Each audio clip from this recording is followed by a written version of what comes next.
Donc, voilà. Alors, bienvenue tout le monde. Merci d'être là. Donc, en ce 28 mars 2023. Je vous renomme, pour ceux qui n'étaient peut-être pas des nôtres, au premier Discuss and Digest, discuter et comprendre le mois dernier. L'objectif de ces événements, c'est vraiment d'apprendre et d'échanger ensemble sur des sujets qui touchent à la diversité, l'équité, l'inclusion et l'appartenance. Donc, ce sont des rendez-vous mensuels. Je tiens à dire qu'on va essayer de respecter la règle du midi 55 pour vous laisser 5 minutes de transition vers votre après-midi, peu importe ce que ça veut dire pour vous. On n'a pas eu de demande d'accessibilité, donc il n'y a personne qui fait l'interprétation aujourd'hui. Les échanges vont être en français et en anglais, donc vous êtes bienvenus de vous exprimer dans la langue de votre choix. Et donc, ce qu'on souhaite faire avec tout le monde ici aujourd'hui, c'est de permettre des échanges aujourd'hui sur le sujet du genre. La formule que nous avons préconisée pour les Discuss and Digest ou les discuter et comprendre, c'est qu'on commence les échanges sur le sujet avec nos 3 panélistes du jour. Je vais vous les présenter dans un instant. Et ensuite, la participation, les échanges avec les participants sont vraiment encouragés et bienvenus. Ceci dit, vous n'êtes pas obligé de prendre la parole. Évidemment, on veut que tout le monde soit confortable, mais l'objectif, c'est de vous permettre ces lieux d'échange également. Quelques considérations pour un dialogue qui est enrichissant. Donc, évidemment, on a quelques suggestions pour une conversation inclusive.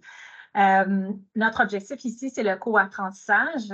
Et donc, on vous demanderait ou on vous suggérerait, Christina va mettre nos considérations dans la messagerie également, de prendre le temps d'écouter, de cultiver l'ouverture et la curiosité pendant votre écoute, de savoir reconnaître les réactions affectives durant les échanges. Peut-être si vous avez envie d'y revenir plus tard, des fois, on réagit émotionnellement, puis on vous invite à faire ça par la suite. Présenter ces questions, ces réflexions de manière à permettre d'ouvrir le dialogue et non à fermer ou à polariser les échanges. On ne cherche pas tant des débats que des discussions ou des échanges conversationnels. Proposer des hypothèses ou soulever des questionnements plutôt que d'énoncer des vérités universelles et partager évidemment le temps de parole. Donc, voilà pour nos considérations pour une conversation inclusive. Là, je vois, je ne sais pas, je vais vous présenter Christina qui travaille avec moi, Christina Chapelle qui est ici. Donc, Christina, quelqu'un m'a dit qu'ils ont de la difficulté à entrer dans la rencontre. So, I don't know if you need to admit them. Non. OK. Alors, on va tout de suite aller du côté de nos panélistes. Alors, je vous remercie tous les 3 d'être présentes. Je vais vous présenter par ordre alphabétique. Donc, Caitlin Baker. Tout d'abord, bonjour. Hi. Caitlin has worked for over 10 years in various health sector roles, both in Ontario and Quebec, including patient care, administration, management, and she has been guest lecturing or running skill labs at 2 different colleges. She has been with ISIUS for 2 years now, and she's presently studying sociology at Concordia University. Bonjour, Caitlin. Thank you for being here with us. Bonjour, merci. Olivia Baker. Alors, je tiens à dire que Caitlin et Olivia ne sont pas reliées. Olivia Baker est chargée de programme à la Fondation Émergence où elle travaille depuis 2018. La Fondation Émergence est un organisme à but non lucratif qui a pour mission d'éduquer, d'informer et de sensibiliser la population aux réalités des personnes LGBTQ2S+. Olivia est en charge du programme Pro-Alliés qui propose des formations, des outils de sensibilisation du service d'accompagnement pour les milieux de travail qui souhaitent devenir plus inclusifs de la diversité sexuelle et de genre. Olivia détient une maîtrise en communication à l'Université de Montréal et elle s'implique dans le milieu LGBTQ+, depuis plusieurs années. Alors, bonjour Olivia, merci d'être là. Bonjour tout le monde. Et Emmanuel Martin-Jean. Donc, Emmanuel Martin-Jean est une personne chercheur et professionnelle de l'éducation, neuroatypique et non-binaire. Elle est engagée au sein des luttes visant la justice, l'équité sociale et le soutien des personnes marginalisées vivant les effets des injustices épistémiques. Ses travaux portent sur la gestion du changement organisationnel pour la réussite et le bien-être en contexte de diversité au collégial. Elle travaille au niveau collégial depuis près de 15 ans, tant au niveau du soutien comme professionnel, comme enseignant, comme cadre. Elle a fondé l'entreprise Holisted qui offre des services de conseil, développement et soutien en accessibilité et en inclusion pédagogique. Bienvenue, Emmanuel. Merci beaucoup, enchanté. Donc, on va tout de suite entrer dans le vif du sujet puisqu'on est là pour discuter. On s'est dit qu'on allait commencer par le commencement étant donné que tout le monde n'est peut-être pas à la même place au niveau de, démystifier donc les termes quand on parle de genre. Olivia, peut-être que je commencerai avec vous. Quelle est votre définition du genre et comment le différenciez-vous du sexe? Alors, je vous laisse la parole. Merci. Dans le fond, quand on parle de genre, on peut parler de plein de choses différentes et j'ai l'impression souvent qu'il y a un petit amalgame.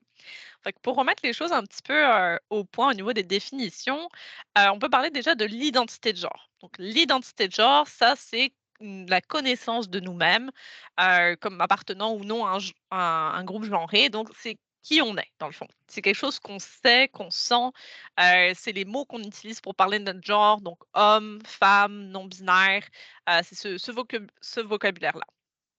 Et c'est à différencier du, sexe. Donc quand on parle de sexe, on peut parler de sexe assigné à la naissance, on parle de sexe biologique. Rapidement, petite nuance entre les 2, le sexe assigné à la naissance, c'est vraiment, très simple dans le fond, c'est le fait que quand un bébé naît, même parfois avant ça avec une échographie, mais on va partir de la naissance. Quand le bébé naît, dès que le bébé sort, on va regarder entre les jambes du bébé et selon la forme des parties génitales, le médecin en charge va déclarer: «C'est un garçon» ou «C'est une fille». Donc c'est vraiment pour ça qu'on parle d'un sexe assigné à la naissance, parce que c'est vraiment une personne externe qui va assigner donc la mention féminin ou masculin sur un petit bout de papier à partir de ce que la personne va voir entre les jambes du bébé.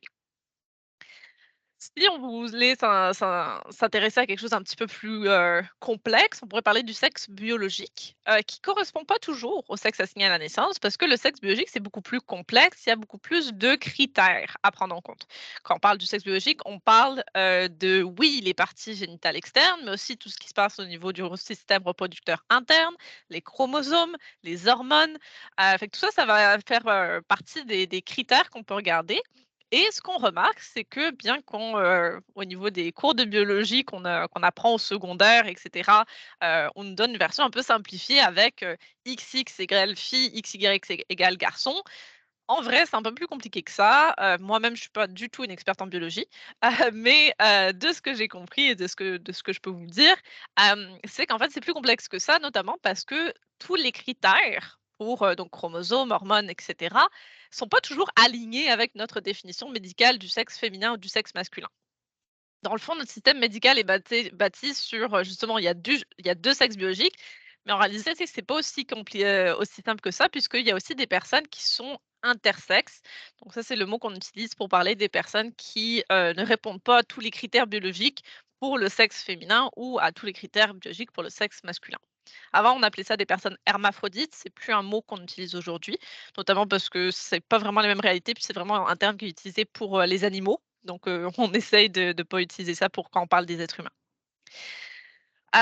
Donc dans le fond, ce que je veux vraiment faire la différence, c'est l'identité de genre, c'est qui on est, on va dire qui on est à l'intérieur, versus le sexe assigné ou le sexe biologique. Ça, c'est on va dire des caractéristiques vraiment biologiques, par rapport à notre corps, par rapport au corps avec lequel on est né et dans lequel on évolue. Je veux aussi finir par dire que, bah, le genre, donc notre idée du genre, c'est quoi un homme, c'est quoi une femme? Bah, c'est aussi un construit social. Donc on va mettre des caractéristiques à c'est quoi être un homme, c'est quoi être une femme. Puis ça peut changer beaucoup selon les cultures et les époques. Et pour finir, je dirais aussi que, il faut pas confondre donc, j'ai dit: «Il faut pas confondre le genre et le sexe», mais il faut pas non plus confondre l'identité de genre et l'expression de genre. Même si ça se ressemble un petit peu, c'est pas forcément toujours aligné. Donc dans le fond, notre, genre, c'est qui on est en dedans. L'expression de genre, c'est comment on va se présenter au monde et ça va passer par, notamment notre apparence, les vêtements, donc, la coiffure, tout ça. Ça peut aussi passer par les pronoms qu'on utilise pour parler de nous. Mais, l'expression de genre, c'est pas toujours un reflet de notre identité de genre. Donc c'est pas forcément parce qu'on est une femme qu'on va forcément avoir des cheveux longs, des robes roses, des talons hauts et cetera. Et c'est pas parce qu'on est un homme qu'on va forcément avoir une moustache. Donc à partir du moment où on accepte que, bah, des femmes, il y en a avec des cheveux longs, des robes roses et des cheveux courts et des baskets, tout ça, ce sont des femmes. Donc c'est vraiment l'idée de, l'habit ne fait pas le moine. Moi, généralement, je vais un petit peu plus loin, je dis: «L'habit ne fait pas le moine, la robe ne fait pas la femme» et d'ailleurs, les moines portent des robes, comme quoi il y a pas de coïncidence. Donc ça, c'est aussi l'idée que, même l'expression de genre, qu'est-ce qui est considéré féminin, masculin, ça change beaucoup selon les époques et les individus et les cultures et cetera. Fait que c'est ça que pour le petit point. Merci beaucoup, Olivia. Donc, évidemment, je le disais d'entrée de jeu, on est là pour faire un dialogue. N'hésitez pas si vous avez des questions. If you need more clarification, don't hesitate to raise your hand, write in the chat. Aussi, on veut que ça soit un lieu d'apprentissage, mais qu'on ait aussi du plaisir. Donc, on ne cherche pas la perfection de chacune des interventions. Je pense que j'ai oublié de dire ça d'entrée de jeu. Et donc, je ne sais pas si Caitlin ou Emmanuel, vous aimeriez rajouter quelque chose à la table qu'on est en train de dresser pour pouvoir permettre cette réflexion sur la question du genre. Ben, selon moi, Olivia a bien défini toutes les phrases et les termes qu'on va utiliser aujourd'hui. Peut-être que je peux partager un souvenir personnel concernant les phrases « les robes ne définissent pas les femmes ». Donc, dans environ 2010, quand j'ai commencé mon transition médicale, j'ai présenté pour une entrevue et les personnes avec j'ai faire les rencontres, m'a dit, oh, well, vous portez une t-shirt et des pantalons, et c'est pas très féminine. Mais au même moment, elle a porté une costume, pardon, une tenue d'affaires avec une veston très carrée, des épaules liées, très puissante. Mais je n'ai pas dit à elle, well, vous n'êtes pas une femme toi-même. C'est un bon exemple de les règles qui ne sont pas spécifiées et qui peuvent changer. Parce qu'en 1980, une tenue d'affaires, c'est seulement pour les hommes, mais ça change. Donc, ça peut changer tout le temps. Mais ça, c'est tout. Au moins que ça, Olivia a bien défini le tout. Merci, Caitlin. Emmanuel? Oui, c'est ça. Moi, je vais peut-être ajouter un petit quelque chose au niveau des représentations sociales. Dans le fond, c'est ça, je vais partir un peu d'une expérience personnelle aussi. Moi, le premier modèle, en fait, qui était hors de la binarité, c'était le chanteur Nicolas Sirkis du groupe Indochine, qui était à cette époque-là, on appelait ça des personnes androgynes. Donc, dans les années 80, il y avait beaucoup de personnes androgynes dans le milieu des arts.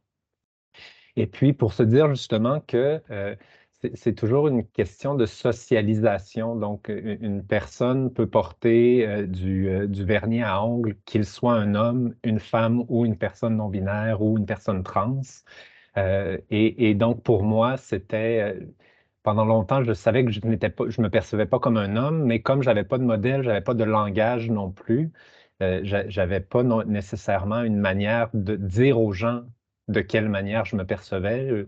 Je faisais la blague en disant que j'étais un peu du troisième sexe, comme la chanson d'Indochine, justement.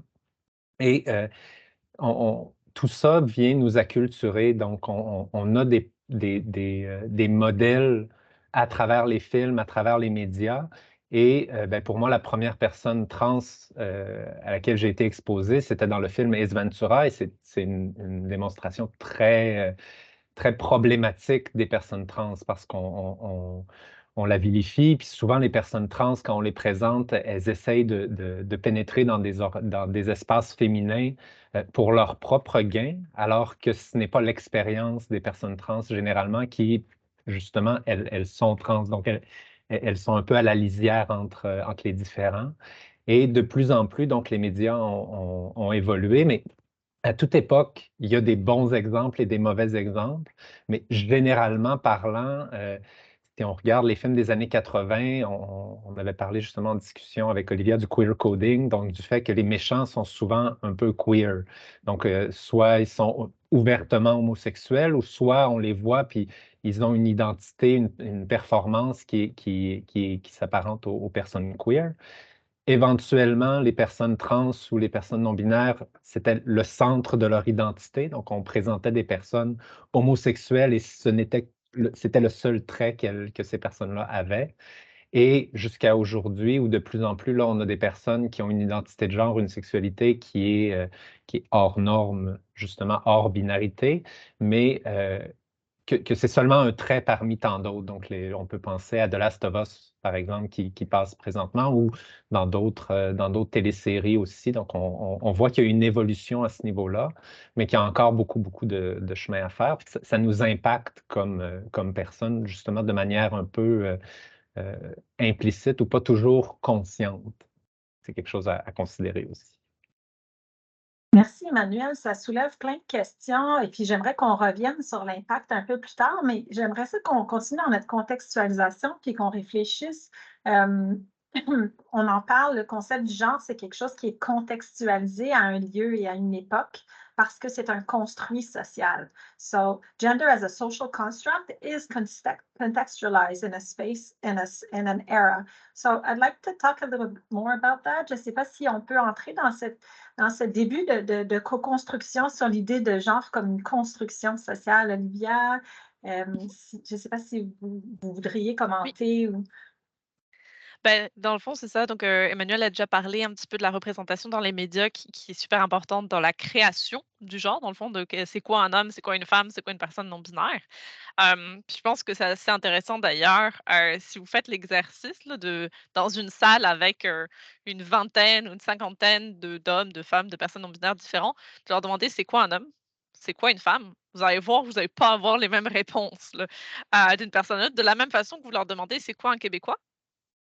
Ben, vous allez voir aussi une grosse diversité des réponses. Fait comme toute identité, c'est quelque chose qui est un construit social qui va évoluer selon le temps. Puis ce que je voulais dire aussi, c'est que ce que je trouve très intéressant, et important en fait à rappeler, c'est que cette idée-là de la binarité du genre, que dans le fond, on va prendre le groupe humain, on va couper droit au milieu, puis il va y avoir les hommes d'un côté, les femmes de l'autre, et ce sont 2 groupes mutuellement exclusifs, ben, c'est pas universel. C'est pas un concept qui a toujours existé, puis ça n'a pas existé partout non plus.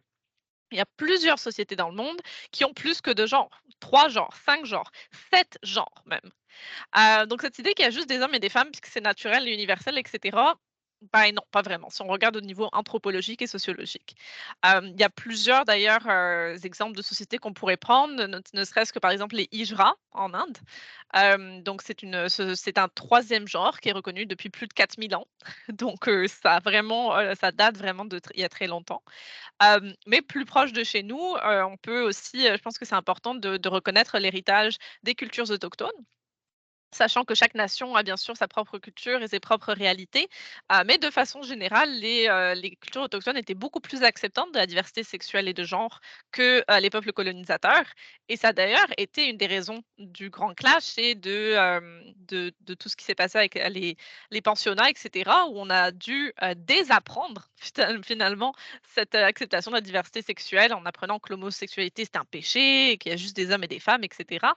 Mais on le voit dans les lettres, des colons qui sont arrivés, des missionnaires qui sont arrivés, en Amérique du Nord et qui ont été choqués par le fait qu'il y avait justement une fluidité dans les rôles de genre, dans les expressions de genre, dans les identités. Donc des personnes qui, disaient appartenir à un 3e genre, des personnes qui étaient assignées garçons à la naissance, mais qui s'habillaient comme des femmes, qui se mariaient avec des femmes, mais qui partaient à la guerre. Fait que là, ça les a beaucoup perturbés. Fait que je pense que c'est important de s'inspirer aussi des cultures et des apprentissages, des savoirs des peuples, qui étaient là avant nous.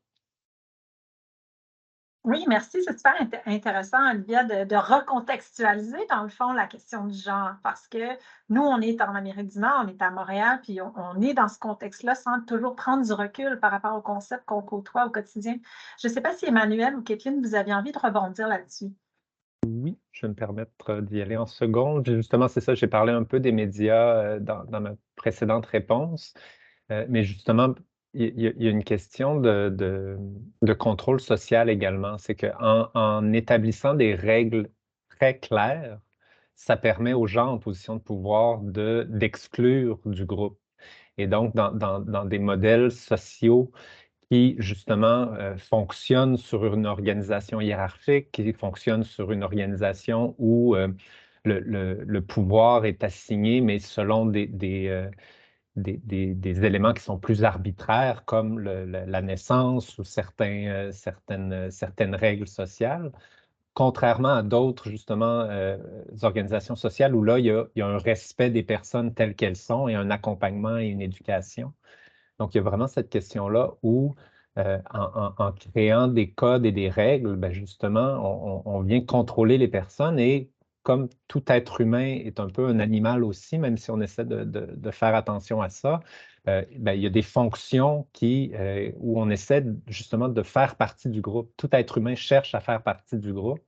Et donc, ben, si moi, tout jeune, je m'habille comme un garçon, ben, c'est pour ne pas avoir plus d'intimidation à l'école.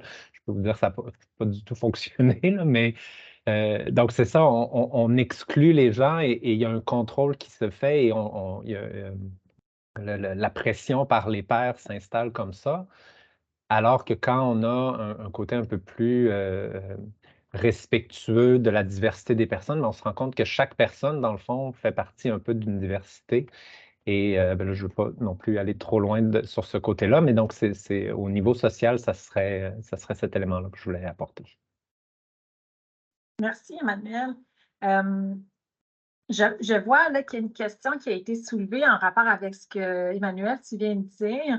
Le genre n'est-il pas justement un construit social visant principalement à avantager un groupe et ses valeurs ou caractéristiques par rapport à un autre groupe? Je te vois opiner. Est-ce que tu veux commenter? Oui, ben c'est ça, c'est sûr que dans le fond, c'est qu'une fois, si on a des éléments qui sont arbitraires pour attitrer le pouvoir à une personne, ben cette personne-là se doit de protéger son propre pouvoir. Et donc, il y a une organisation qui peut s'installer comme ça, où justement, on va interdire aux personnes identifiées comme femmes d'accéder à la monarchie, par exemple, ou à des postes élevés. Des fois, on peut inclure les personnes identifiées comme femmes, mais seulement si elles se conforment à des règles qui demeurent proches de l'organisation. Et là, présentement, on est comme dans un étrange mélange entre plusieurs éléments parce qu'on est quand même dans une société beaucoup plus respectueuse, mais on a hérité de modèles qui ont été bâtis à l'époque où il y avait une grande exclusion. Et donc là, présentement, on est vraiment dans une période de transition, ce qui fait que la conversation est toujours un peu déjà grisée par ça, parce qu'on se dit, oui, mais il y a des femmes en position de pouvoir, mais est-ce qu'on observe réellement si ces femmes-là peuvent être femmes ou si, dans le fond, c'est seulement en masquant leur féminité qu'elles peuvent apparaître à ces endroits-là ou en se conformant à des codes. Et donc là, présentement, c'est ça, on est dans un entre-deux qui demande quand même à continuer le débat et la conversation autour de ces enjeux-là. Tout à fait. Puis je dirais même, tu sais, cet entre-deux-là demande une certaine capacité à naviguer la complexité pour éviter qu'on se retrouve dans une conversation qui est polarisante ou qui est binaire elle-même. Hein? Donc, je trouve que ce que tu viens de nommer, Emmanuel, ça nous amène là aussi, cette question-là de la complexité, des représentations sociales qui évoluent aussi au fil du temps dans un contexte puis dans une époque donnée. Donc, comment on vient nourrir et transformer nos représentations sociales ou ce construit social qu'on se fait du genre. Puis ça a un impact dans nos milieux de travail également. Là, on n'aura pas le temps de tourner la conversation spécifiquement autour, par exemple, du travail clinique avec la population, mais c'est sûr que dans le travail qui soit administratif, qui soit clinique, dès qu'on, par exemple, dans un CIUS, qui est notre cas, dès qu'on transige avec les personnes qui sont les usagers ou les usagères, ça a un impact. Comment on comprend et on conçoit le genre va influencer et va teinter nos assumptions, nos a priori sur comment j'adresse en fonction du nom que je lis dans le dossier ou en fonction de comment la personne s'habille, comment j'adresse, quel pronom j'utilise, comment j'interpelle les gens.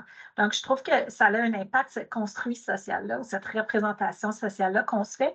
Puis c'est le fun d'en parler avec vous trois aujourd'hui. J'aurais le goût de vous relancer une question. Peut-être qu'on pourrait partir avec Emmanuel.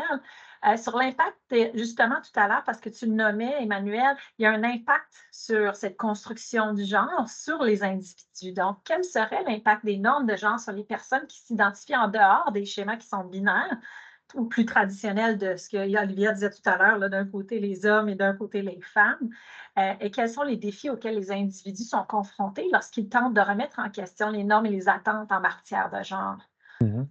Bien sûr. Ben, c'est ça, je l'ai touché un petit peu avec mon histoire personnelle. Donc, moi, avant l'adolescence, j'étais. Donc, pour moi, j'étais une personne, je naviguais déjà ma fluidité, puis il n'y avait pas j'avais pas de jugement externe qui se plaçait à ce moment-là. Donc, je jouais avec des pouliches, j'avais des intérêts qu'on associe souvent à des personnes de sexe féminin, mais je me présentais quand même comme un petit garçon, je jouais dehors aussi. Donc, il y avait ce côté-là où on pouvait me cadrer, mais il y avait quand même ce petit élément-là qui m'habitait. Et justement, au moment de l'adolescence, qui s'est un peu plus développé, au moins au niveau conceptuel pour moi. Par contre, cette différence-là que moi, je ne percevais pas, elle a été très fortement perçue par les personnes avec qui j'allais à l'école. Et donc, moi, j'ai vécu beaucoup d'intimidation, tout autant au primaire qu'au secondaire. Puis des assez grandes violences aussi, là, des choses qui marquent des personnes. Et tout ça m'a habité pendant très longtemps sans être clairement réfléchi parce que justement, j'avais pas nécessairement de modèle et comme j'avais pas j'ai pas de dysphorie liée à mon corps biologique, ben, je me percevais pas comme une personne trans non plus. Au niveau de ma performance, ben, bien entendu, je cherchais à me protéger, donc j'ai créé un masque qui ressemble à un homme. Et ben là, encore aujourd'hui, justement, je suis dans une période transitoire à me dire, bon, mais maintenant que je suis à l'aise avec moi, que je suis aussi en position d'autorité, pour moi, j'ai une responsabilité de représentation aussi. Et ben, pour être bien honnête, ma réflexion puis mon identification en termes de personnes non-binaires est arrivée autour de 2019-2020, alors que j'étais à l'intérieur de groupes de personnes trans et non-binaires qui disaient, vous, les personnes assignées hommes à la naissance, mais qui vous percevez comme justement une personne non-binaire, ou mais même si vous n'avez pas l'air, même si vous ne performez pas, vous êtes aussi des personnes trans et non-binaires. Donc, vous avez droit, vous faites partie de nous aussi. Donc, vous n'êtes pas un homme allié nécessairement. Vous êtes qui vous êtes. Vous pouvez être tel que vous êtes. Donc, moi, ça m'a vraiment donné une libération à ce moment-là. Mais donc, les seuls modèles que j'avais, c'était hommes, femmes et les gens qui performent. Et comme je n'avais pas d'envie ou de besoin ou de sécurité assez pour performer, mais j'étais un peu entre les deux. Donc, ça sera un Je peu ne sais pas mon... si Emmanuel, tu peux nous aider à comprendre ce que toi, tu veux dire par performe, Oui, performer. oui, ben dans le fond, on en a glissé un petit mot, mais donc la performance, c'est de quelle manière on s'habille, de quelle manière on se présente en société. Donc, je suis une personne non-binaire. Là, aujourd'hui, j'ai mis une boucle d'oreille, j'ai mon vernis à ongles, j'ai mis un petit.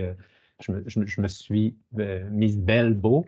Mais justement, souvent, je vais avoir un t-shirt, des jeans, j'ai ma barbe, justement, que je suis trop paresseuse pour couper à tous les jours. Mais donc, c'est ça. Donc, ma performance, c'est la première chose que les personnes voient en général. Donc, c'est la manière dont j'arrive en société. Et ben, si on n'est pas justement cadré dans la norme, une fille a les cheveux longs, a du maquillage, porte une robe, a des formes féminines, l'homme a des grandes épaules, a des muscles, donc si on ne cadre pas dans ces deux archétypes-là, on est où?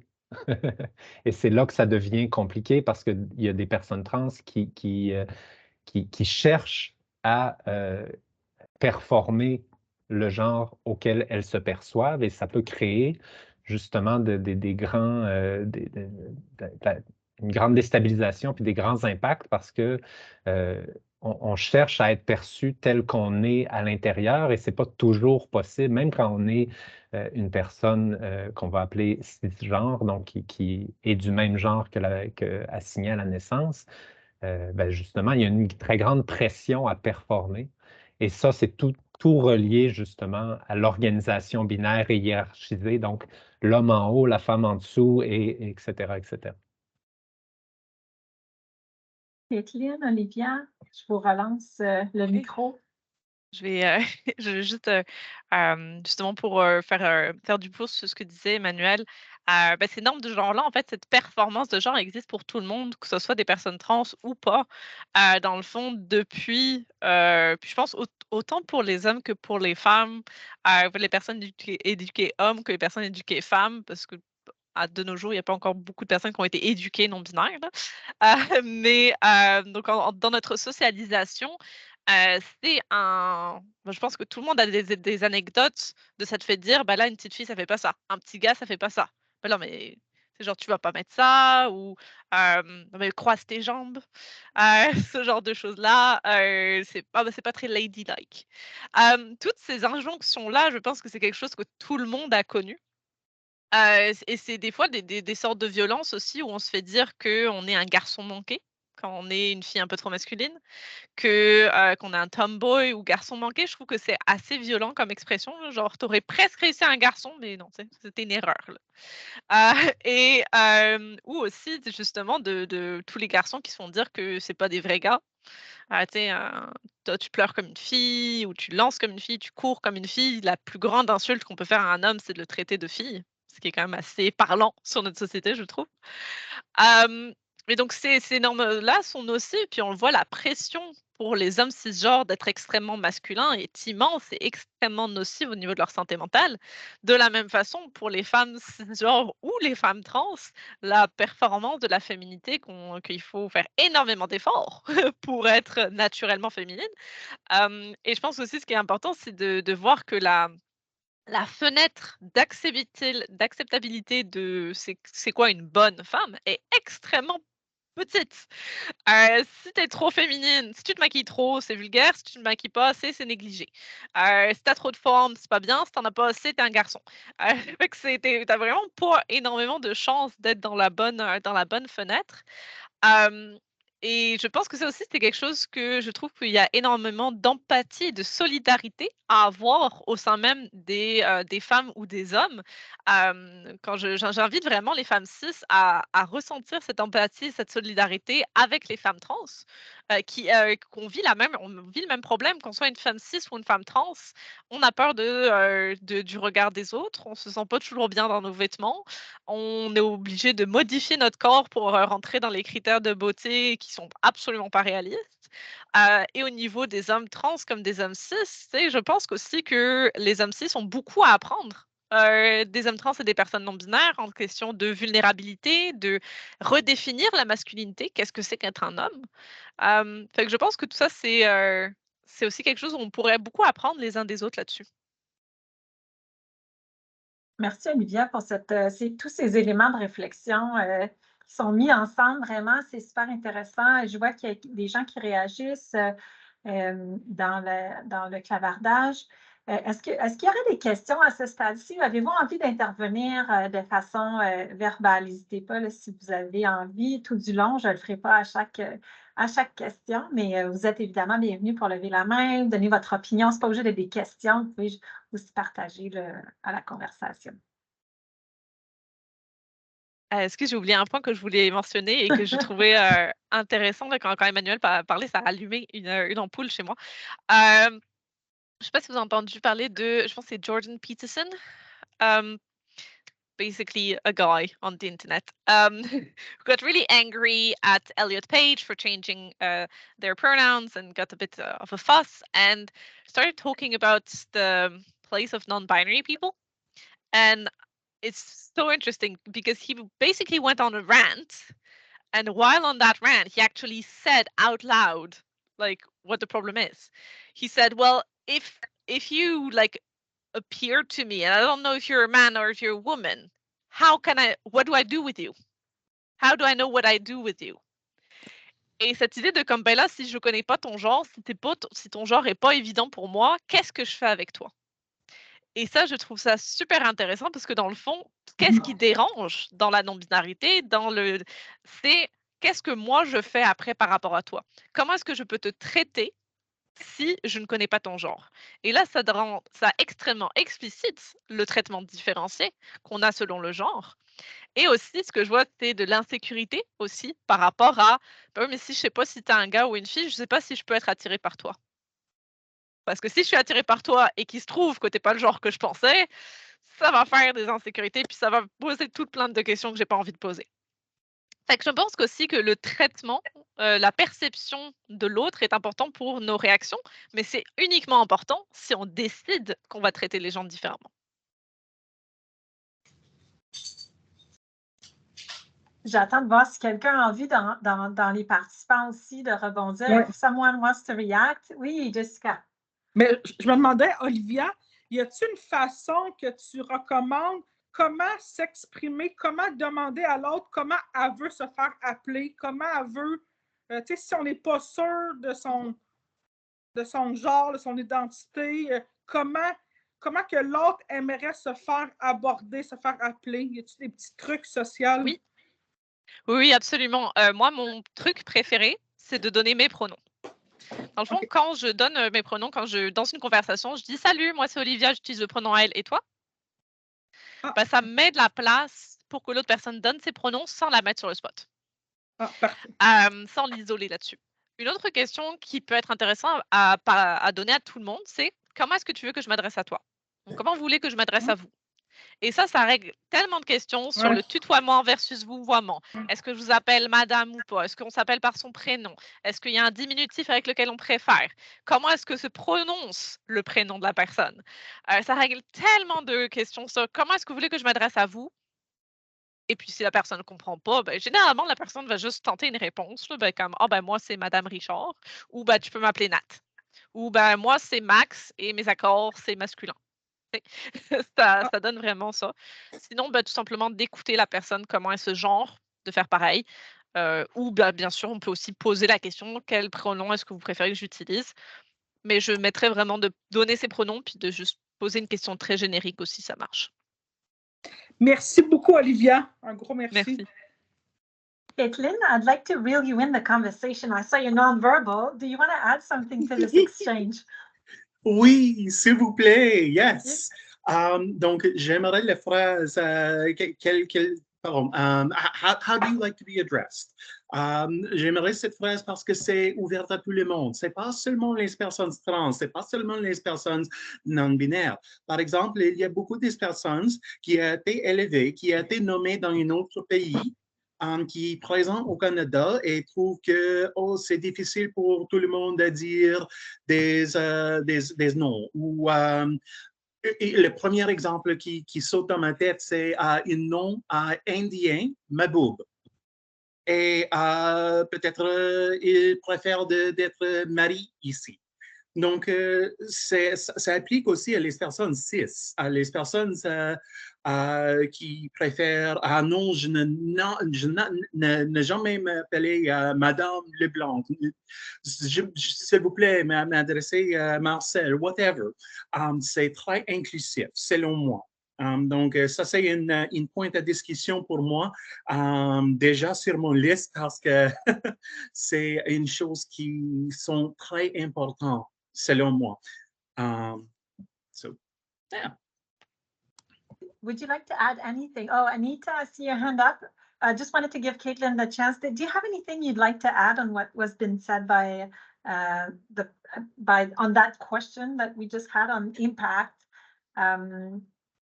Well, I do. I can add on the subject of performance. There's a lot of stuff that I've taken from a certain scholar named Judith Butler. Judith Butler uses they, them pronouns and has written a lot on the subject of gender being performative I want to say, at least a book or two. And they've got a very recent video that's maybe about 5 minutes long that explains it very well. And it's just talking about the subtle little cues that people don't think about, that people just take in and run with and make a best guess. So for instance, I'm going to use a personal story here. My voice, I don't really do much with my voice. I just sort of talk however it feels naturally. I'm lazy. What about it? But that does mean that on the telephone, I get a lot of, "And how are you today, sir?" And I just sort of go, "I'm fine. Just call me Caitlin." Mais c'est seulement une chose qui sont pas officielles. C'est juste une petite chose qui la personne va vivre et faire une, well, like I said, a best guess. Et je pense que ça nous merci, amène. Christina. Merci. Yeah. Le lien pour Judith Butler, c'est à trouver dans le chat maintenant. And I think this circles back to the question of, yes, nos représentations sociales, comment on se construit le monde autour de nous, puis notre cerveau va aller au plus rapide, right? Making the best educated guess possible. Puis c'est pour ça qu'on veut avoir ces échanges pour essayer d'expliciter le fait, puis je reviens à ça, que le genre, on le construit, notre compréhension du genre, en fonction des infos, des époques, puis des lieux où on est. So, Anita, I'd like to reel you in. Yes, I just wanted to make a comment about Caitlin's comment about names, and just I'm finding it very interesting how a lot of the comments that are being made are also being applied to cisgender people. My parents immigrated here from India, and I never realized that many people in their their friends, their colleagues at work didn't call them by their full prénom. They had a shortened version of it, or a version of it that was easier to, I'm saying easier because really their full name wasn't that complicated to say, but they had a more shorter version of it. And I never realized that growing up, that it really was perhaps a way for them to feel that they could be more comfortable, they could be more accepted. So I really appreciate you bringing that up. Another quick comment is, people like Jordan Peterson, they often come up in conversations with friends and family members, and I find it's just a reflection of how people make it about them, their discomfort and the anger and the lack of openness or the lack of patience. And it just strikes me how people make it all about them and not about the person in front of them who is perhaps struggling or is the one who is kind of the minority and not fitting in. And it's hard, I think, for people with very good intentions, people who are very well-rounded and well-educated, but to understand that, it's not about you. It's about the other person who is in a minority position, who is in a marginalized position. So I'm wondering, how do you address that in conversations with people that, you care about and that you like? So I want to, Olivia, je te laisse la parole dans 1 minute, mais moi, j'ai le goût ça me fait réfléchir au Intercultural Developmental Index. So, si on se place dans une optique développementale de compréhension des enjeux qui sont liés à la DEIA, il y a des gens qui vont dans un rapport interculturel plus large se situer dans une position de déni ou de minimisation.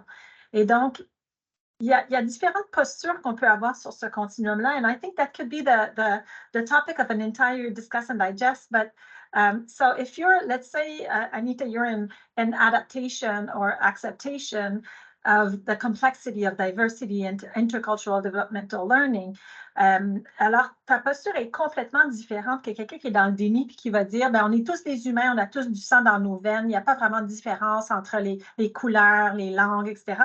So it's a form of denial of intersectionality, of power differences, etc., etc.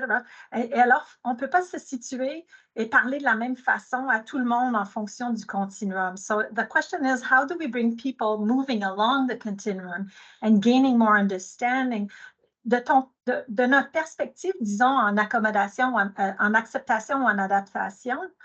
On ne peut pas parler à quelqu'un qui est dans le déni from a place of denial. So it's a bit complex. What I'm trying to say is that, but we're all at a different place in a continuum, and that makes the exchange a bit more difficult.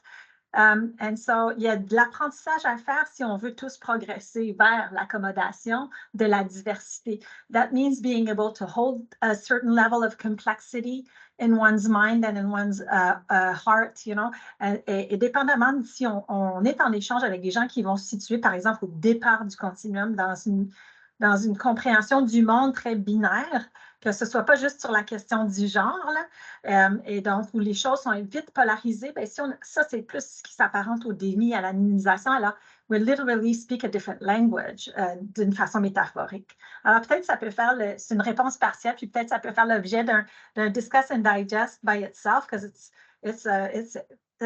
c'est des perspectives qu'on va avoir dans une culture plus large qui est en lien avec la DEIA, par exemple. Olivia? Yeah, I just wanted to give a quick response to Anita's question on how do we address people who are like Jordan Peterson or like those kind of views. And I think the most important thing, if we want it to be a productive exchange, which might not be your goal, maybe you just want to vent and be angry at the person, and that's completely legitimate. But if you want to move the needle forward, one thing I would really advise is nonviolent communication. And I feel like a lot of time people aren't actually like, evil or something. It's generally about either insecurities or lack of information. And if sometimes you ask questions about what makes you say that, why do you feel that way? And often the so what exercise also, which is an exercise you can deal that can help dealing with all kind of insecurities, whether in a relationship or like with those kind of issues, is like, well, if someone has a mustache and makeup, then I want to know like what kind of gender they are. Okay, so what? Well, then I want to know how to address them. Okay, like how to treat them. So what? Well, then I won't be able to interact with that person. Okay, but why do you feel you need to know their gender to be able to interact with that person? And it just kind of, like kind of pulling the thread out of, a sweater and just kind of unknitting it. So that might be one way of addressing it. It's just kind of curiosity at their point of view, and trying to, like expect that they have good intentions, which might not always be the case, but I find it's really helpful. And because sometimes it's a very personal and kind of emotional topic, oftentimes because you realize that this person has struggled a lot of their life to be perceived as a burly masculine man.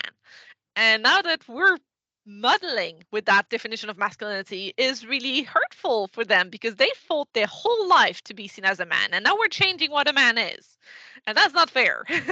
So sometimes you're gonna get behind the emotions, and to be kind of listening, questioning, and kind of giving a little bit of information here and there, not trying to move them from like 0 to 100, just kind of moving the needle a bit. And I find that generally works. Merci, Olivia. Je vois que Christina a mis le Intercultural Developmental Continuum in the chat, et puis j'attirais votre attention sur le fait aussi que dans les 3 premières étapes, donc que vous voyez, ou dans les 3 premiers endroits sur le continuum, c'est souvent associé à la difficulté à tolérer l'inconfort.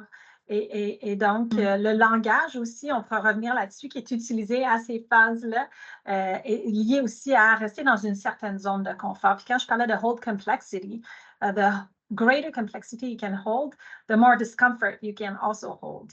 Alors, ça a un lien tous les deux. On a parlé de beaucoup de choses, puis le temps passe vite, et je pense qu'on veut rester quand même committed. I don't know if someone else wanted to take Jessica, est-ce que vous vouliez prendre la parole? Oh, non, c'est correct. Merci beaucoup. Non, on a encore le temps pour des interventions. Non, mais merci beaucoup, c'est très enrichissant. Merci Olivia, Kathleen, Emmanuel. Merci beaucoup. J'apprends beaucoup. Puis je trouve que ça va sensibiliser les gens à ouvrir leur esprit, à augmenter leur tolérance face à la différence. Je pense que c'est ça. Il faut convaincre les gens d'augmenter leur tolérance, parce que c'est vrai que ça peut causer un inconfort social, mais on est capable de surpasser ça en échangeant là, comme aujourd'hui. Merci beaucoup, Emmanuel. Oui, c'est ça, je vais rebondir là-dessus, puis justement nous amener peut-être vers la dernière question aussi. C'est une question d'avoir de la compassion, en fait, parce que justement, toutes ces personnes-là, peu importe qui elles sont, peu importe leur violence, peu importe leur gentillesse, on a tous des choses très difficiles qu'on vit. Et justement, la normalisation fait que tout le monde, on a cette volonté-là de paraître. Et donc, il y a certaines personnes qui ont plus de difficultés à paraître dans ce cadre-là. Et donc, en leur permettant d'être, tout simplement, on vient élargir le cadre de ce qui est accepté et acceptable, et on vient aussi rendre ça plus clair. Parce que quand c'est des règles qui sont arbitraires, on sait que tout le monde est en train de faire semblant. on ne sait pas à quel niveau, on ne sait pas de quelle manière, mais on se dit tous, on fait semblant pour ne pas être exclu, ne pas sortir du cadre, un peu comme Olivia disait tout à l'heure, la personne qui toute sa vie s'est identifiée comme un homme macho pour pouvoir aller chercher ce pouvoir-là, pour pouvoir aller chercher cette acceptation-là. Ben, c'est clair que cette personne-là va être complètement démunie face au fait qu'on est en train de dire, ben, tout ce travail, tout cet investissement-là, ben, dans le fond, était un peu misguided. Et donc, en ayant de la compassion envers les gens, puis en plaçant des barrières très claires, justement, encore comme Olivia disait, avec la communication non violente, ben, on vient dire, je te respecte comme personne, mais ce que tu es en train de dire me fait sentir telle chose. Et moi, je ne peux pas continuer une conversation si on est dans l'attaque ou dans la violence. Et donc, cette question-là d'avoir de la compassion pour les personnes et de s'entre-éduquer, parce que dans le fond, c'est un peu cette idée-là aussi, nous permet justement de dépasser l'étape de la polarisation et juste la chicane d'opinion. Absolument. Je vois qu'il nous reste 4 minutes. Je sais que c'est pas facile pour déjà clore cet échange. On avait dit que vers 55, on se laissait du temps pour transitionner pour toutes les personnes qui participent vers leur après-midi, s'ils ont soif, s'ils ont besoin de bouger, etc., etc. Alors, on se donnait une dernière question et j'aimerais bien vous entendre toutes les trois sur cette question. Je vais la poser en anglais pour faire un peu changement de notre fonctionnement jusqu'à maintenant, puis je laisserai peut-être la parole à Caitlin en premier. How can we break down gender stereotypes and promote gender equality? For example, to enable equal access to healthcare, education, and employment opportunities for all. Okay, well, I will try and make this quick as discussed. The thing that has been of greatest observation to me while I've been working with the CIUS is that there is a lot of gendered questions on a lot of forms that don't necessarily need to be there. So for instance, I was working in one of the readaptation facilities, and on ne travaille jamais dessous de la poitrine. There was nothing that we did that was below about here, but there was still the question of, oh, and what sex are you? It's not really relevant. So one thing that we could do to make it a little more welcoming is to leave that out. There's no reason to necessarily ask sex for that situation. Now, absolutely, urology, probably going to be a little bit different. There's going to be certain situations where you might need to talk about that and that it's medically necessary. But even then, what you can do is, as was earlier mentioned, I think it was Olivia who mentioned this, how do you prefer to be addressed? I had this written down word for word. I'm not even joking, because it is so inviting to everyone, even if it's someone that has lived in Quebec their entire life, they're cis, they've never thought about this question. Okay, well, I like to be addressed as Steve. Problem solved. But for the people that need it, that makes them know, wow, I'm going to be safe here. And that is huge. Being safe in a place, especially in healthcare. As speaking personally, as a trans person, healthcare historically, there's a lot of history of conflict with the trans community because there's a lot of steps that involve getting permission. And there's that sort of hierarchy that if we can do something to break down a little bit of it, would just be wonderful for so many people. Thank you so much, Caitlin. Really appreciate it. Thank you. Olivia, Emmanuel? Very quickly about questions. Ask yourself if you need to know, and also what you need to know. And what you need to know is going to change the way you ask the questions. Because if you're asking, about the illegal sex, that doesn't tell you anything about what the person has in their pants. So be precise with your questions. Second thing is learn. Keep learning. But also be humble. Know that you don't know everything. It is always going to be more to know. So I'll leave you with this quote of Maya Angelou: "Do the best you can until you know better. When you know better, do better." And last little thing for me, it's a question of breaking your habits, because we are creature of habits. And so by taking a little bit of time, as Olivia said and Caitlin said, just to ponder, what are you doing? Why are you doing this? If you have a patient that uses a pronoun that you're not used to, well, practice. You can do that. You can practice by creating a sentence with this person and their preferred, with their pronoun as well, and be intentional. Trying to create this inclusivity will benefit us all, and that's the goal. The goal is to benefit all people and not just a marginalized group. And this is something we often hear. Why would I do this for only 10% of the population? Well, we're not doing this for 10%, but we're doing it for all of us. And so that 10% does feel, as Caitlin said, safe within our community. Merci infiniment à tous les trois. C'était très, très enrichissant et je suis très reconnaissante de votre présence. Merci aux participants qui ont échangé avec nous, qui ont écouté, qui étaient présents et présents. Et Christina, merci beaucoup pour ton soutien, ton aide. Et donc, Christina a mis des liens. Elle a créé une petite capsule qui résume des informations globales sur la question du genre et une infographie. On aura ça comme petite bibliothèque dans notre bientôt page de site Internet pour la DEIA. Et je vous invite évidemment à regarder la programmation pour aller plus loin. On aura des ateliers qui vont traiter de la question de communication inclusive. So there'll be a workshop on inclusive communication at the DIB Week. De façon générale, nous, on invite les gens à s'inscrire à au moins un atelier. On a fait les ateliers de façon hybride pour encourager la participation. Il y aura donc possibilité d'être sur place ou d'être en ligne.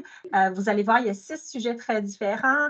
On va parler d'intersectionnalité des identités, on va parler de discrimination, on va parler de communication inclusive, sexualité des aînés LGBTQ et plus encore. Alors, j'ai fait mon petit pitch pour la semaine de la DEIA. Merci, Christina. Vous nous mettre les liens directement dans le chat. Encore une fois, merci pour votre participation. On va prendre une relâche pour le mois d'avril, étant donné que ça va être une semaine pour la DEIA, mais évidemment, on va se retrouver là-bas. I'm inviting you to join us for the kickoff and for the week, the DIB week.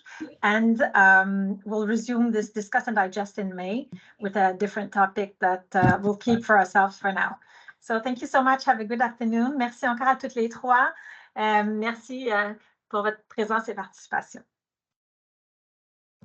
Thank you to everyone for coming and learning. Merci beaucoup. Bonne journée à tout le monde. Merci. Merci. Bonne journée. Bye.